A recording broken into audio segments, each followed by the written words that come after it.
Nandito ko sa Quezon City. Cavite po ako, Cavite. Saan sa Cavite? Sa Dasma. Ikaw, Mm, sir, saan ka dito sa Quezon City?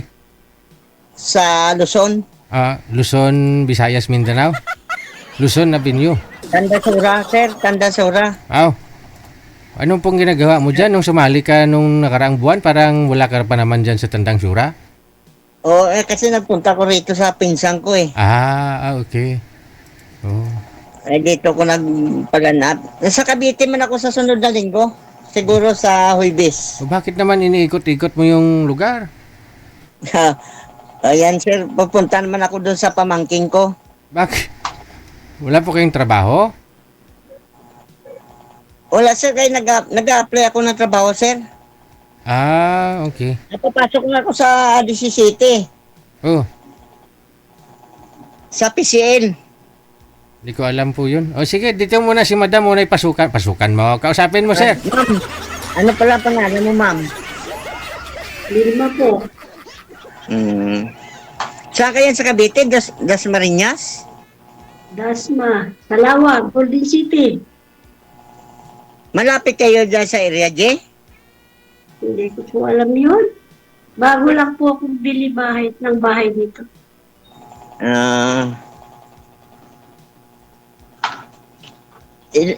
Nakailan ka na sali dito, ma'am? Pangatlo.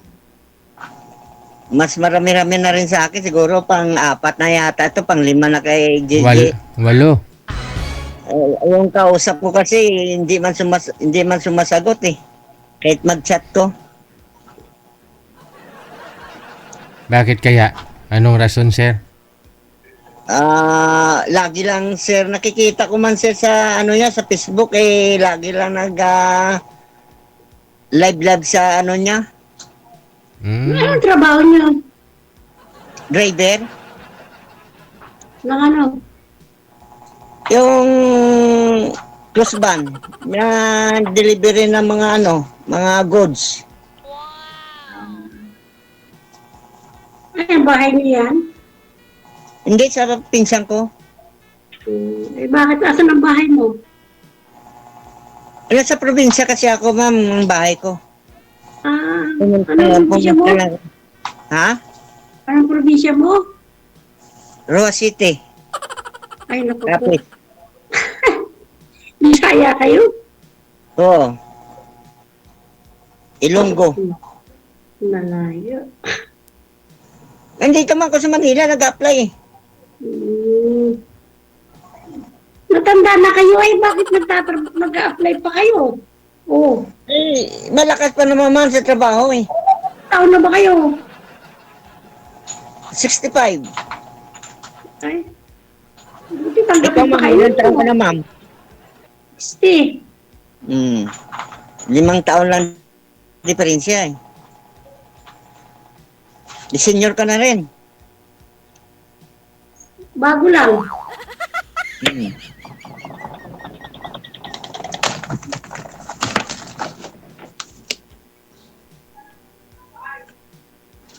O, tanong kayo kung anong tatanong nyo. Ilang yung anak mo? Ano? Malalaki na sila, no?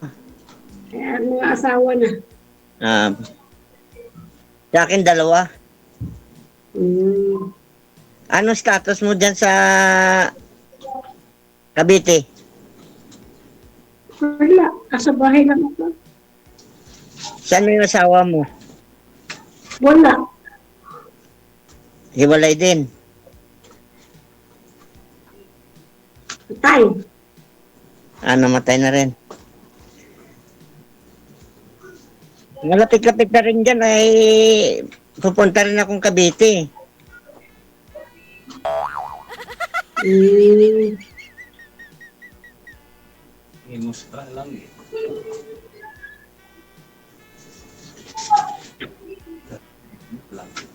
Oh. Kailan po kayo pupunta ng Cavite, sir? Sa Ibis. Sa Webes? Oo, sa 16.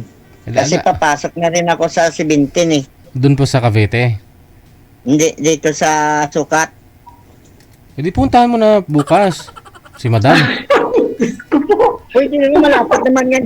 Malapit naman sa dyan eh. Natatawa ko sa inyo, Dahil na yan eh. Kung pupunta na ako, ma'am, wala may magagalit. Aso. Naku. Wala. Oh, alam ko naman yung Dasmay kasi tagal ako dyan sa Dasmay nakatira.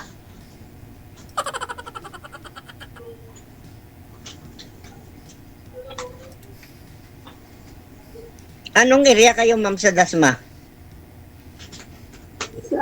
Sa Lawag. Sa Lawag. Alam mo yung Dasma sa SM? Hindi po. Bago, isang taon pa lang po ako dito. Bago po lang po. Bakit taga saan ka? Kakabili ko lang po ng bahay nga ni Bakit taga saan ang province mo? Quezon, Quezon. Tagalog. Quezon province.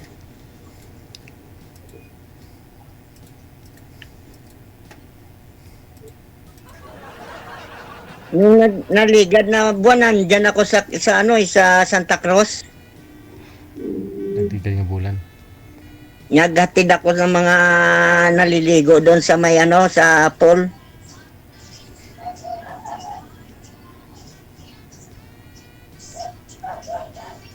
Nung nakaraang buwan daw, ma'am, pumunta daw po siya dyan. Naghatid daw siya ng naliligo sa swimming pool. Oo. Yung ginrive ko kasi, ma'am, L3. Hmm. Hinatid ko, naliligo sila sa pool. Maganda ho yan sa susunod. Dalawa kayo, doon kayo mag-date sa swimming pool. Magligo kayong dalawa. Oh, Diyos ko po. Pwede. Puntahan kita dyan, ma'am, sa Cavite. Sa ma'am? Sa Dasma. Hindi mo alam sa amin. Bakit hindi alam? Dito nga yung sa Quezon City, hindi ko nga alam eh. Ah, Nalaman ko rin eh. Basta may address lang. wala kay DJ to. Anak niyo, ma'am? Bunso mo? Apo. Apo? Hmm. Apo ko. Siya na lang po yung kasama mo dyan. Minsan, kasama ko at pumapasok lang. Hmm. Paano pala ka mag-aasawa na po yan? Wala ka nang makakasama dyan. So, kailangan po na talaga ganun mag-asawa talaga. ka. Mag-iisa't mag-iisa. Sanay Magkano ka na. naman? Sanay na po ako mag-isa. Ganun talaga pag tumatanda na, mag-iisa na. Oo nga. Totoo yan. Iiwanan ka na. Ako, matagal na rin ako mag-iisa. Ako. 25 years na. Ay, abaw. Kasi 2012.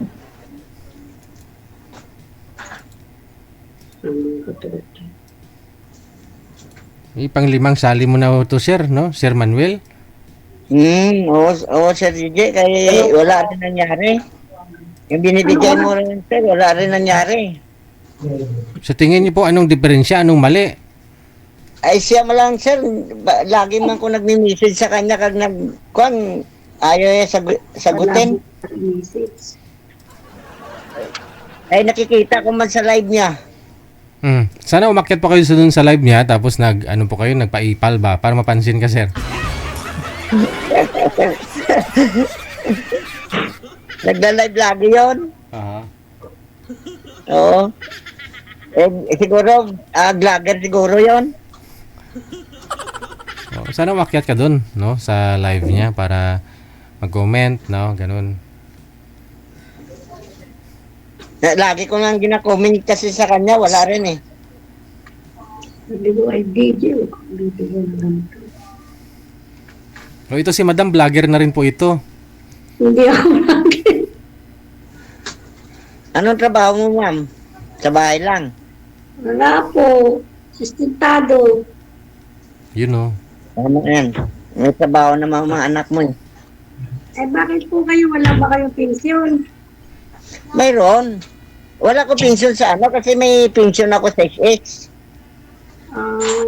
O, bakit nagtatrabaho pa kayo? May pension pala kayo sa SS. Ay, alam mo naman, magkano mo lang pensyon natin, umigit 4,000 lang. Hmm. Ay, hindi makakabuhay ng pamilya yung inyo yan. Yun nga, nagtatrabaho nga eh. Yun nga, nagtatrabaho nga eh.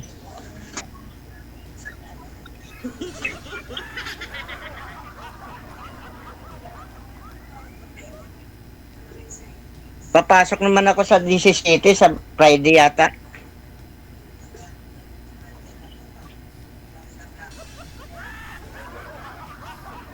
Ano man, puntahan kita dyan.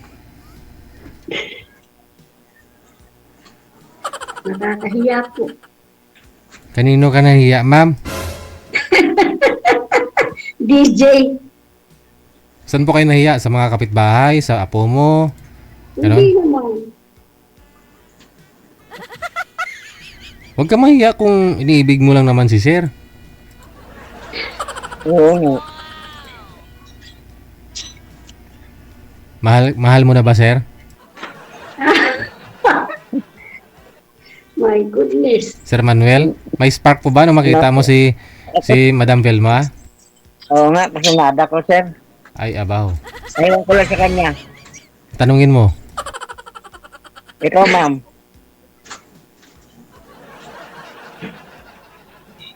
Hindi po. Ay, nagsabi ka rito, ma'am? Ano bang kwan yung nagsabi ka rito? Anong kwan mo? Tama po. Hindi talagang yung compatible. Kasi gusto ko kasi ni Madam Sir, yung wala ka na ring trabaho, yung lalaki, yung kaya nilang mabuhay, dalawa kayo na hindi na magtatrabaho kasi senior na kumbaga. Yun po gusto mo, ma'am? Para may time sa'yo, ma'am. Paano mo mabubuhay, sir, kung di ka magtrabaho, sir? Kung panay ka lang upo. Hindi, tulad ni Madam, nakaupo di naman. O may nagsusustento, may bakit ako kinikita. nakaupo eh? May bahay pa ako. Maganda pa ako. Bahay eh. Oo. At yun naman talaga dapat, pag 60 ka na, retired ka na, gala-gala na lang kayo. Oo. Kaya nga. Wala mang problema, sir. Maganda kung may trabaho silang lalaki kasi kakahiya naman sa mga apoyak ang mga anak niya. Hindi lang Ilan trabaho. ang apo nyo? Mm-mm. Ha? Ilan ang apo nyo? Dalawa. Oh, Dalawa lang anak ko eh. binibigyan nyo pa apo nyo. Ay, may trabaho naman yun sila. Hindi ibig sabihin ni Sir, ma'am, nahiya daw siya sa mga apo mo. Pag sakaling magkatuluyan ho kayong dalawa, nawala siyang trabaho. Nahirap din na pakainin ka lang nila. Hindi sir, kasi ang gusto kasi ni Madam, mabubuhay kayo na hindi na kailangan magtrabaho pa. Tulad po kay Madam, may pension po kay ma'am? Meron. Meron. O, so buhay-buhay ka dun sa pension mo. Oo. Pension sa gobyerno yan, sis, ma'am. Sundalo po.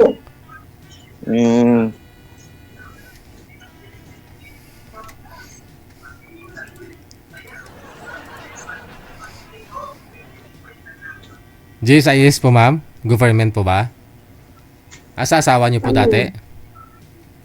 Sa sundalo ba? Yung asawa niyo po dati, sundalo. Yun lang. So yun po pala, no? Malaki na ang pension ni sir eh. Hindi, depende. Kasi kung ilang taon po sa service si Mr. yan bago namatay. Kasi namatay nga po yun, no? Ilang years na po, tagal na. 25 years, ma'am, no? Saglit lang sa serbisyo, pagka ganun. Ngayon, para hindi mawala yung pensyon ni Mr. mo, hindi rin kayo pwedeng magpakasal ni Sir.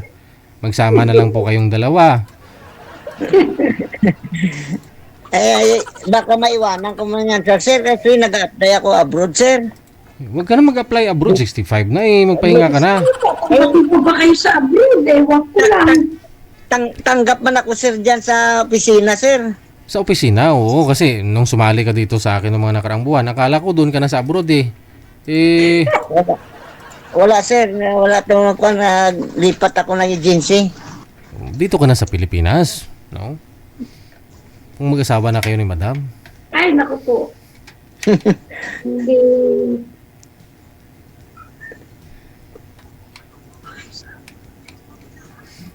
Kapamiriphi si Madam.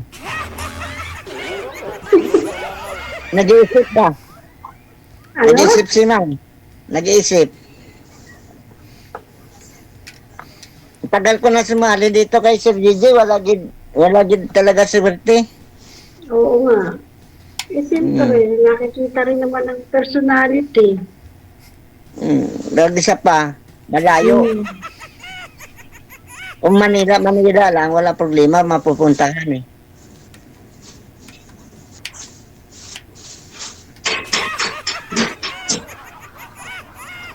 Ito malapit si Madam, oh. Kung sadyain niyo po, kasi nasa Cavite lang, ikaw dito sa may Tandang Sura. Oh, mapuntahan ko yan siya, sir. Kayang-kaya, no? Mm.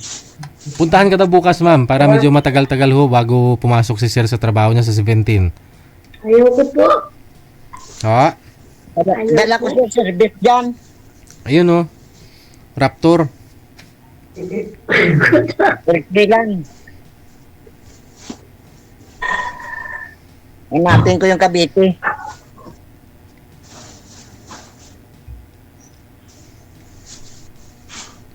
Ano po bang hanap mo sa lalaki, ma'am? Gusto mo? Ano, yung talagang bagay.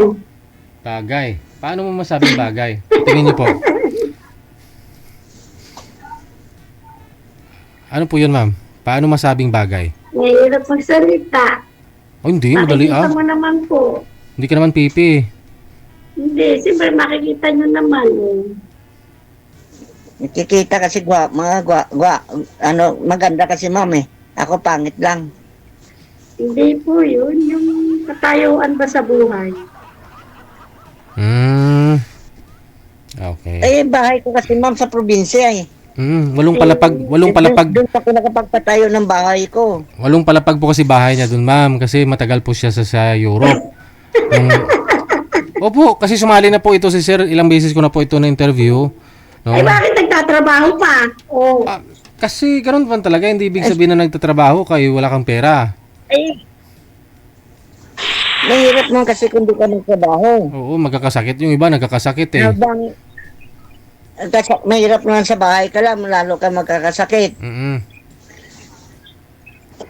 Pero kung may asawa na kasi si Sir, tulad po niyan, wala siya kasing asawa. Pero kung mag-asawa na kayo, ma'am, kahit di na siya magtatrabaho, ikaw na lang yung trabahuin niya. Sana siya?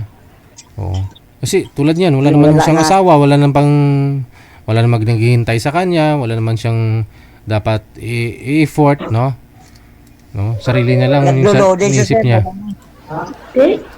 Kumbaga naglilibang na lang po siya, ma'am. Pero ngayon nakilala ka na at kung mag-asawa na kayo, hindi na ho siya magtatrabaho. Ikaw na lang po trabahuin niya.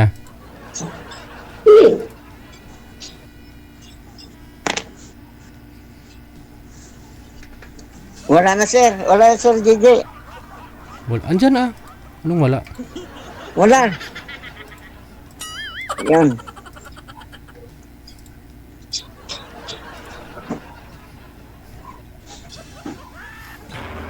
Hanap ka na lang po ng iba. Wala problema yan. Hanapan ako ni Sir JJ kasi ayaw mo eh. Opo. Pasensya na po. Maraming salamat sa time ninyo. Bye. Sige. Okay.